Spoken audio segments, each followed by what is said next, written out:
হাতির আক্রমণে ভাঙল বাড়ি, আর সেই বাড়ির দেওয়াল চাপা পড়ে মৃত্যু হলো এক মহিলার। মৃতার নাম বাসন্তী মণ্ডল, বয়স 46। সোমবার রাতে বড়চোরার খাঁড়ারি গ্রামের মণ্ডল পাড়ার ঘটনা। স্থানীয় সূত্রের খবর, ওই দিন রাতে খাবারের সন্ধানে খাঁড়ারি গ্রামে হঠাৎই ঢুকে পড়ে 4টি হাতির একটি দল। তারা গ্রাম জুড়ে আক্রমণ চালানোর মাঝে আনুমানিক রাত 2টো নাগাদ একটি হাতি মণ্ডল পাড়ার বংশী মণ্ডলের বাড়িতে হানা দেয়। সেই সময় বাড়িতে ঘুমিয়েছিলেন বংশী মণ্ডল ও তার স্ত্রী বাসন্তী মণ্ডল। হাতির আক্রমণে তাদের বাড়ির ইটের দেওয়ালের একাংশ ভেঙে পড়ে চাপা পড়ে যান বাসন্তী। পরে রাতে স্থানীয়রা গুরুতর আহত অবস্থায় তাকে উদ্ধার করে বাঁকুড়া সম্মিলনী মেডিকেল কলেজ ও হাসপাতালে নিয়ে গেলে সেখানেই তার মৃত্যু হয়। মর্মান্তিক ওই মৃত্যুর ঘটনায় এলাকায় ব্যাপক চাঞ্চল্য ছড়িয়েছে।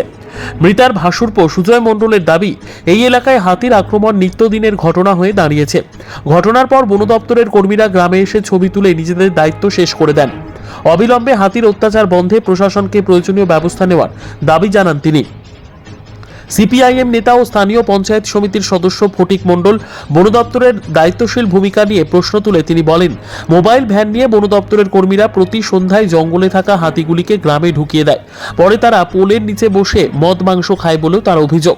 খবর পেয়ে গ্রামে যান বন দপ্তরের কর্মী আধিকারিকরা। সরকারি নিয়মানুযায়ী মৃতের পরিবারের সদস্যদের হাতে ক্ষতিপূরণ তুলে দেওয়া হবে বলেও তারা জানিয়েছেন। গতকাল রাত্রি 2টোর সময় একটা হাতি আমাদের ঘর বাড়ির মধ্যে ঢুকে পড়ে। কাকিমা পাশে শুয়েছিল, কাকুও ছিল, এবং হাতিটা দেওয়ালে ধাক্কা মারে। দেওয়ালে ধাক্কা মারার পর পুরো দেওয়ালটা কাকিমার গায়ের উপর পড়ে যায়। তারপর কাকু ওর ছেলে আমাদেরকে ডাকে। আমরা তড়িঘড়ি এসে ওর মানে শরীর থেকে বোল্ডারগুলো সরিয়ে ওকে পাশের রুমে নিয়ে আসা হয়। তারপর গাড়ি ফোন করা হয়, গাড়ি আসে। রাতে 2:30 পৌনে 3টার সময় গাড়ি এসে ওনাকে নিয়ে যাওয়া হয় বড়জোড়া সুপার স্পেশালিটি হসপিটালে। সুপার স্পেশালিটি হসপিটাল থেকে রেফার করে বাঁকুড়া নিয়ে যাওয়া হয়। বাঁকুড়াতে ভোর 4টার সময় উনি এক্সপায়ার করে। লোকালে বারবার হাতি, এটা আমাদেরকে নিয়ে আসা হচ্ছে, হাতিকে নিয়ে আসা হচ্ছে।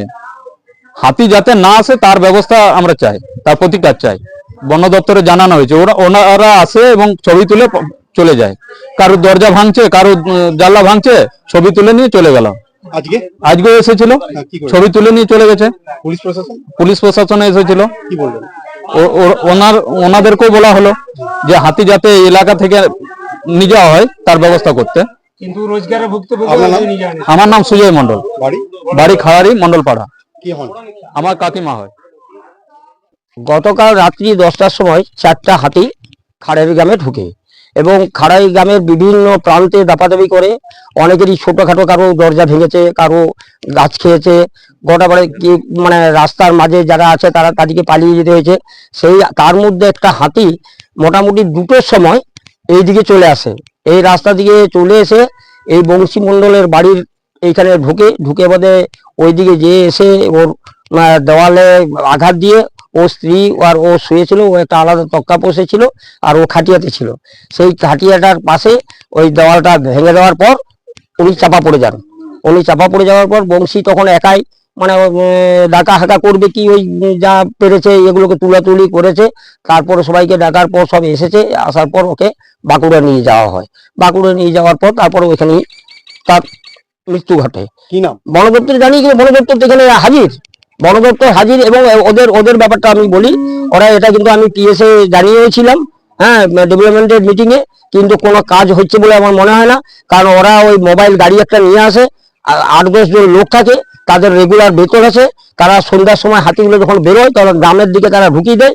ঢুকিয়ে দেওয়ার পর তারা মদ মাংস নিয়ে ওই পোলের ভিতরে বসে বসে তারা আপনার খাওয়া দাওয়া করে। খাওয়া দাওয়ার পর আবার গাড়িটা নিয়ে ওরা চলে যায় অপোজিটে, মানে 7 জোড়া প্রান্তরে যে রাস্তা আছে। সকালবেলায় সেই হাতিকে আবার এই জঙ্গলেই ঢুকিয়ে দেওয়া হয়। কিন্তু এই জঙ্গলে যে ফেক্সিং কাজ ছিল, কেন হাতিটা বেরোচ্ছে তার কোনো ব্যবস্থা নেই। আমার নাম ফটিক মণ্ডল, আমি টিএস মেম্বার 20 নম্বর।